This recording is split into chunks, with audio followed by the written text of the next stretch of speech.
হয়তো আপনি আমাকে দেখছেন টেলিভিশনে অথবা খবরে, হয়তো আপনার মনে নাই। দেখ, মনে না থাকারই কথা, আমি দানবীর মানুষ, আমি অনেক দান খয়রাত করি, তাই আমার অনেক পয়সা। কিছু বলতে চান আপনি আমাকে? জি, বলেন।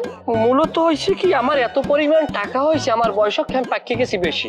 তা আল্লাহ পাক আমার এত টাকা দিয়ে দিয়েছে, আমি টাকাগুলো আমি ব্যাংকে রাখতে পারি না। ব্যাংকওয়ালারা আমাকে প্রশ্ন করে, ভাই এত টাকা আপনি নিয়ে আসছেন, টাকার উৎস কোথায়? ওদিকে বাড়িতে আব্বাই আর মাই যে ঘুমায় না, ঘুমায় তাদের যে বিছানার তলে, তাদের বিছানার তলদেশে টাকা এমন ভাবে রাখছি, আর বাড়িতেও টাকা রাখার জায়গা নাই। আপনার অনেক টাকা না?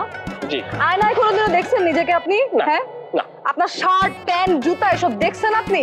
আপনারা দেখলে কোনো দিক দিয়ে মনে হয় যে আপনার অনেক টাকা আছে? এইখানে একটু কারেকশন করতেই হয়, কারণ আমার যদি টাকার আমি বাহামি দেখাই, তাইলে মানুষ বুঝবে আমার কাছে এত টাকা, তাইলে শত্রু লাগিয়ে যাইবে। আপা, আপনি বুঝবেন, আপনি জ্ঞানী, আপনি মহিয়সী, আপনি বুঝবেন।